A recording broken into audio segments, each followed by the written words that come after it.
I guess the critics have to have something to pick apart and criticize, though. You know, they're entitled to their opinion, and Yeah. it's all about subjectivity. But I've watched it with an audience. I just come right now, in fact, I'm hovering at the back with a paying audience, and I don't think they're thinking about that. Oh, I just myself saw it, and it's so incredibly moving. You didn't pay. I did pay. I did pay. I did. I paid $8 for myself and $8 for the assistant and T&E the show. But we support. You mentioned that you're afraid of animals, and you were thrown from a horse while shooting. Well, you know, the thing about horse riding is I wasn't any good when I started. Not that I'm any good now. You know. Oh, you were pretty good. You Come on. don't see the bits where I ride like Jerry Lewis. They just don't put them in the film, obviously.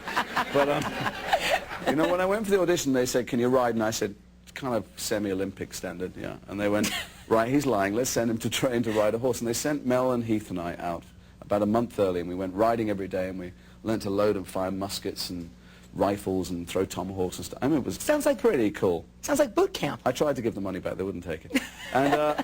And so when we came to do the shooting, I was ready to command an army and spin around and jump over things, and it was all going great. And then the first day we shot a big battle. It had to be the day there were 1,200 extras watching and 500 crew and 10 cameras and stuff. And I meant to ride up, charge up with all my men into the fray. And I don't know if anyone knows, well, people haven't seen the movie yet, but you know, they used to do this completely bizarre thing. They would march up opposite each other.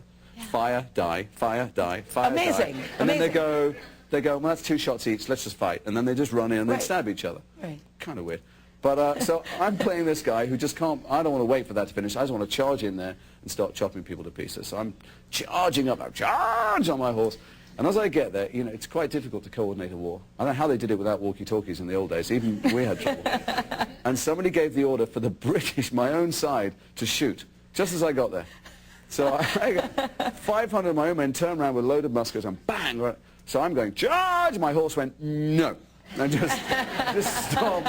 And I went flying over the top. And you can see it in slow-mo in the dailies. They played it back, and I go... Oh, God, fabulous. And then you see the stuntman running out going, are you okay? So, yeah, that was it. You know, I never came off. It had to be the day when there were thousands of people watching.